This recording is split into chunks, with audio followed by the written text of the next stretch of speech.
안녕하세요, 장쌤입니다. 오늘은 실업률에 대해서 한번 설명 들어볼까 해요.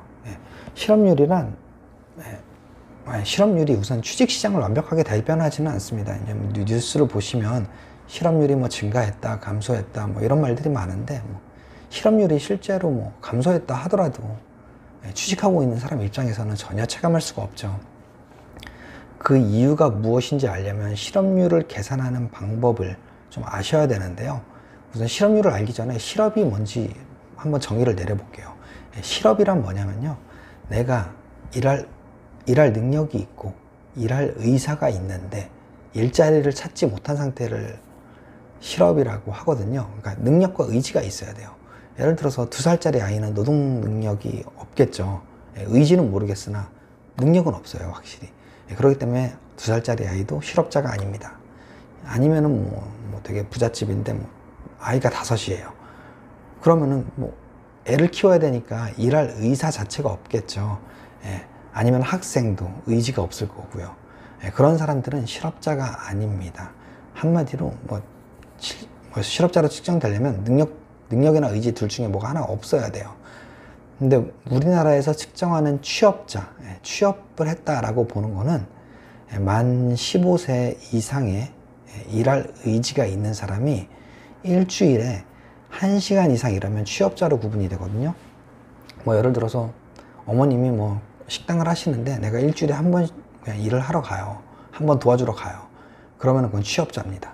이렇게 실업률이라는 숫자가 되게 문제가 많아요. 그래가지고 이제 다른 보조적인 지표들을 많이 같이 보는데 세대별로 취업률을 따로 보기도 하고요. 왜냐면은 30, 40대가 취업률이 올라갔다라 그러면 보통 양질의 일자리가 많이 늘어났다고 보거든요. 아니면 근데 요즘 보면은 취업률이 올라갔는데 60대 이상의 일자리만 늘어났고 나머지는 다 줄었대요. 그랬을 때 60대 분들이 얼마나 양질의 일자리를 구해가지고 이 취업률을 상승시켰을까라고 했을 때는 그렇게 양질의 일자리가 늘어나진 않았을 거다라는 합리적인 의구심이 들고요. 어찌됐든 이 절대적인 수치는 그렇게 중요하지 않는데 거기에 이제 실업률을 계산하는 공식 안에 숨어 있는 의미도 한번 좀 고민을 해보셨으면 하는 바람에 오늘 강의를 한번 시작해 볼까 합니다. 제가 파워포인트로 좀 설명을 드릴 건데요. 우선 실업률 계산하기 전에 이제 실업이란 아까 제가 말씀드린 대로 노동 능력이 있으면서, 그러니까 만 15세 이상이겠죠. 노동 의사가 있고 취직을 못했어야 돼요. 이렇게 무직이어야 돼요. 예를 들어서 어린아이는 노동 능력이 없을 거고 아주 연세가 많이 드신 노인분도 노동 능력이 없겠죠. 전업주부도 없을 거고요. 학생들도 없을 거고요. 그러면은 이제 예를 들어서 우리나라 인구 구조가 이런 식으로 한번 됐다고 볼게요.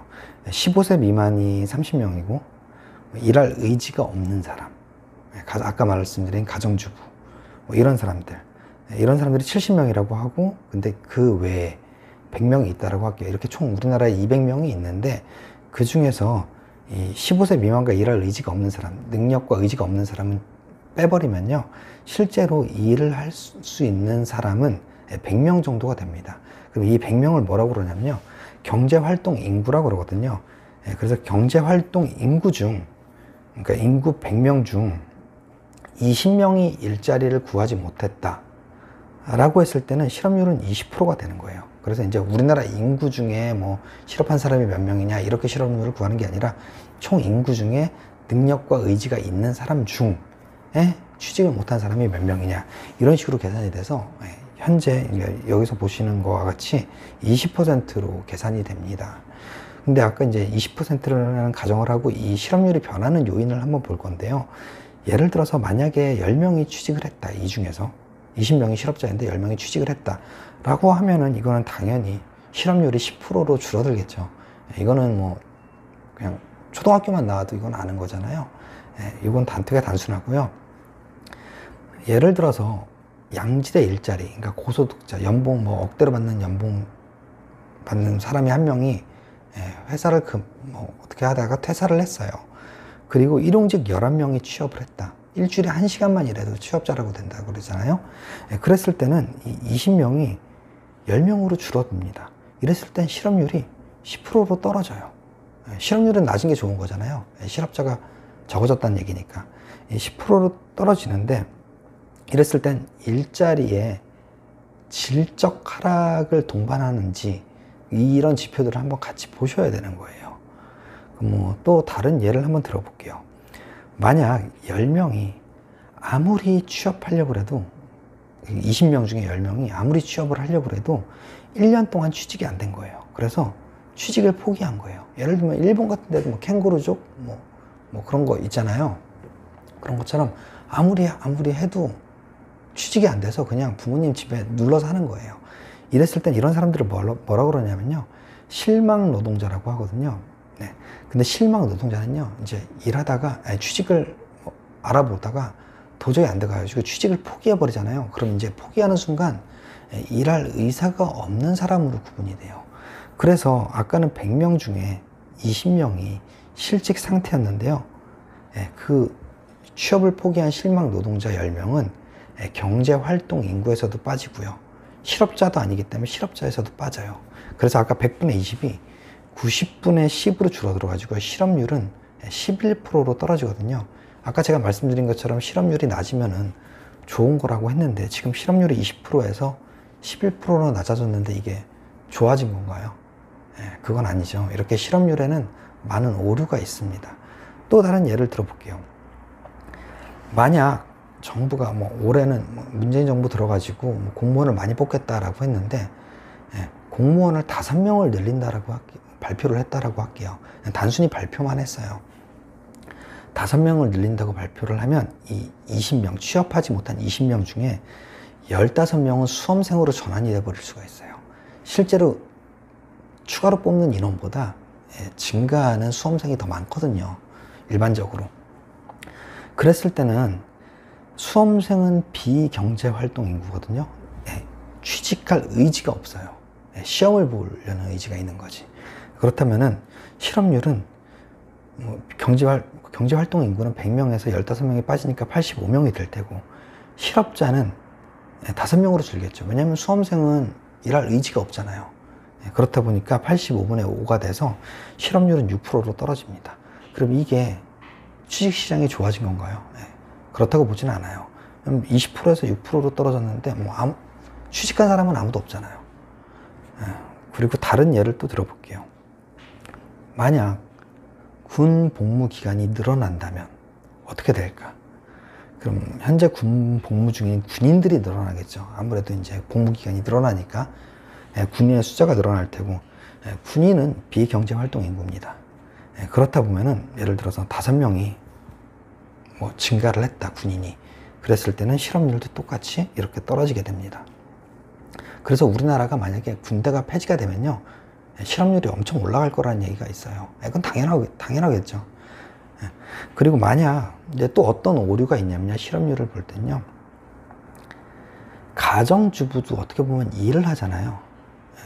자기 집에서 일을 하는데 이건 취업자로 구분이 안 돼요. 심지어 노동을 제공하고 있음에도 불구하고. 근데 예를 들어서 이제 저희 와이프는 집에 있는데 저희 와이프가 제 친구네 집에 가서 가정부 노릇을 하고요. 제 친구 와이프가 저희 집에서 가정부 노릇을 한다고 해볼게요. 그럼 서로 그냥 가사노동을 위치만 바꿔가지고 일을 한다라고 하면요, 취업자가 증가를 합니다. 경제활동 인구도 증가를 해요. 그래서 아까 100분의 20이었는데 110분의 20이 됩니다. 이렇게 실업률을 딱 그냥 보셨을 때는 좀 이런저런 생각도 많이 좀 해보셔야 되는 거예요.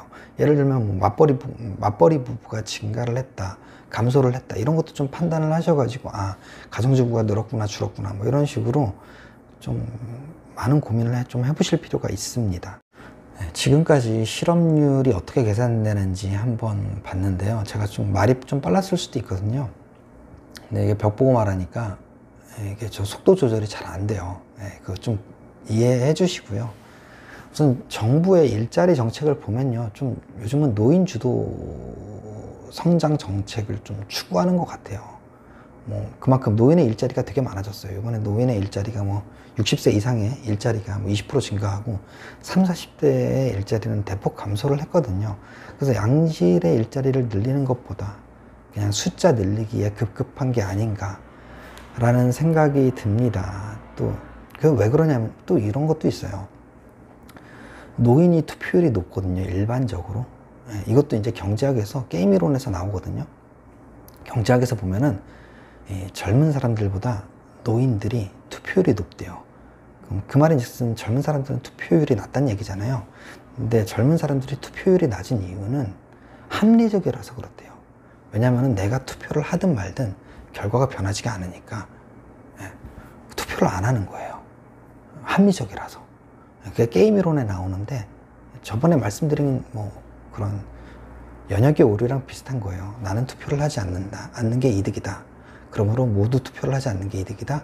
그럼 내가 원하는 사람이 뭐 당첨될 뭐 뽑힐 가능성이 떨어진다. 이렇게, 이것도 하나의 연역의 역설 중에 하나인데요. 노인 일자리를 증가를 시켜서 이제 노인들의 소득을 증가를 시키면 투표율이 올라갑니다. 그러니까 득표 수가 많이 증가를 합니다. 이런 식으로 노인들 일자리를 요즘 좀 많이 늘렸는데, 이번에 보면 뭐 정부가 올해 2018년도에 59,000개 일자리를 만든다라고 했는데, 뭐 대학 강의실 전등극이라는 알바도 있고, 뭐 산불화재 감시원, 소상공인 경제 홍보하는 사람들, 아니면 좀 되게 당황스러운 것도 있었는데, 조개가 이렇게 떠밀려 오면요, 그걸 다시 던져주는 일자리도 있대요. 뭐 일당 12만 원이라고 하거든요. 근데 이런 거 꼭 해야 되나, 뭐 그런 생각이 개인적으로 듭니다. 그냥 돈을 주고 싶은 것 같은데, 그냥 돈을 주면은 뭐 실업률이 떨어지지 않으니까, 아니면 취업률이 오르지 않으니까, 단순하게 이런 방법을 이용해서 저소득층에는 현금을 지원을 해주고 실업률도 낮추고 이렇게 일거양득의 작전을 쓰는 것 같은데, 본인들은 설명을 들어보면은 노인들이 그런 일이라도 하면은 나도 뭔가 쓸모 있는 사람이구나 라는 생각이 들어서 삶의 만족도가 높아진대요. 제가 조개 껍데기 다시 던진다고 삶의 만족도가 높아질 것 같지는 않거든요. 근데 그분들 생각은 그렇대요.